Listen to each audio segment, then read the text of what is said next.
تمہارا یہ حال کس نے کیا ہے بیٹا؟ کس نے کیا ہے؟ اس کا ذمہ دار بتاؤ۔ آرتھرول۔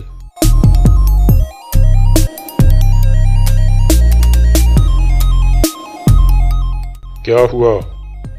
آرتھرول بچ گیا۔ کیسے بچ گیا وہ؟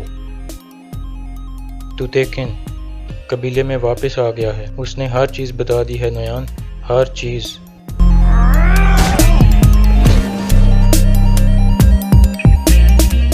السلام علیکم ناظرین، پچھلی قسط کے اینڈ پر آپ نے دیکھا کہ ارطغرل کے ساتھیوں نے عین وقت پر آ کر ارطغرل کو بچا لیا تھا۔ اس قسط کے آغاز میں قبیلے کے داخلی راستے پر موجود ڈھول بجنا شروع ہو جاتا ہے، جو اس بات کی نشانی تھی کہ کوئی آ رہا ہے۔ سب چونک کر ادھر دیکھنے لگتے ہیں۔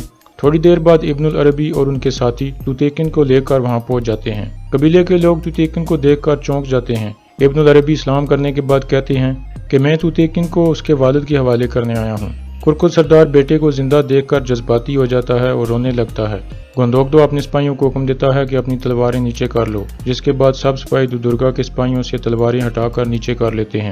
کرکل سردار توتیکن سے پوچھتا ہے کہ تمہارا یہ حال کس نے کیا ہے؟ توتیکن کہتا ہے کہ اس سب کا ذمہ دار ارطغرل ہے۔ جب اس نے ارطغرل کا نام لیا تو سب چونک گئے اور دونوں قبیلوں کے سپاہیوں نے ایک دفعہ پھر ایک دوسرے پر تلواریں تان لیں، لیکن دراصل توتیکن کا کہنے کا مطلب کچھ اور تھا۔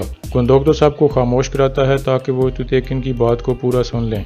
اس کے بعد توتیکن اپنی بات آگے بڑھاتا ہے اور کہتا ہے اس غم کی اصل وجہ ارطغرل ہے۔ اس نے اپنی ضد کی وجہ سے دونوں قبیلوں کو تباہ کر دیا ہے۔ ارطغرل کی وجہ سے ہی منگولوں نے ہم پر حملہ کیا تھا۔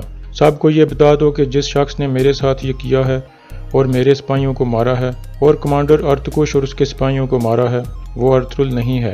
یہ سن کر ارطغرل اور اس کے ساتھی سکون کا سانس لیتے ہیں۔ دونوں قبیلوں کے سپاہی اپنی تلواریں نیچے کر لیتے ہیں، جبکہ کارابیک چپکے سے وہاں سے نکل جاتا ہے۔ اس کے بعد توتیکن کہتا ہے ارطغرل بہت بے چین آدمی ہے، لیکن یہ غدار نہیں ہے، جس پر کرکل سردار اور باقی لوگ مسکرانے لگتے ہیں۔ اتنے میں دوان کہتا ہے کارابیک بھاگ گیا، جس پر ارطغرل فوراً انہیں گھوڑوں کی طرف جانے کو کہتا ہے اور وہ جلدی سے نکل جاتے ہیں۔ ان کے جانے کے بعد قبیلے کے لوگ توتیکن کے پاس جاتے ہیں تاکہ اسے قریب سے دیکھ سکیں۔ دوسری طرف ارطغرل اور اس کے ساتھی گھوڑوں کے پاس جاتے ہیں۔ ترگت کہتا ہے بھائی آپ یہیں حائمہ خاتون کے پاس رہو، ہم کارابیک کو دیکھ لیں گے، جس کے بعد ارطغرل رک جاتا ہے اور اس کے تینوں ساتھی کارابیک کے پیچھے روانہ ہو جاتے ہیں۔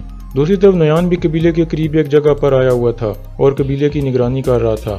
دراصل وہ ارطغرل کی سزا کو اپنی آنکھوں سے دیکھنا چاہ رہا تھا۔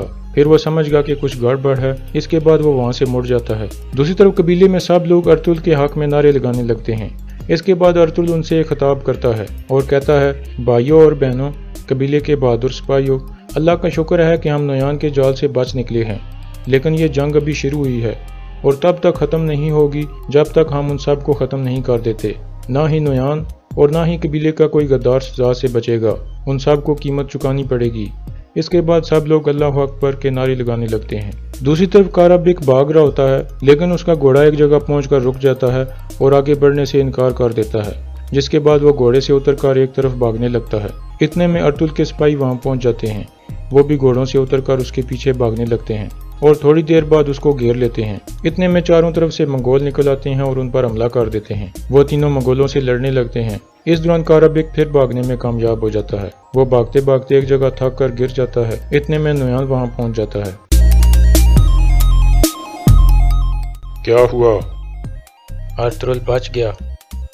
کیسے بچ گیا وہ؟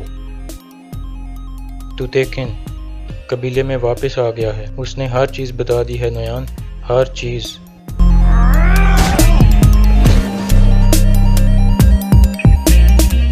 اس کے بعد نویان کارابیک کو مارنا شروع کر دیتا ہے اور اسے خوب مارتا ہے۔ دوسری طرف ارطغرل کے ساتھی منگولوں سے لڑ رہے ہوتے ہیں۔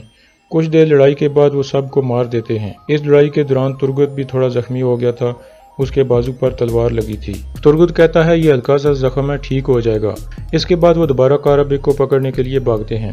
دوسری طرف قبیلے میں کرکل سردار توتیکن سے کہتا ہے میں بہت بڑی غلطی کرنے جا رہا تھا، ارطغرل بالکل صحیح تھا، میں اس کی جرأت اور عقل مندی کو سمجھ نہ سکا، اللہ مجھے معاف کرے۔ اس کے بعد توتیکن پوچھتا ہے کہ کیا میرے سپاہی بواج اور سامسا واپس آئے ہیں؟ کرکل سردار کہتا ہے نہیں، ہمیں ان کے بارے میں کچھ پتہ نہیں ہے۔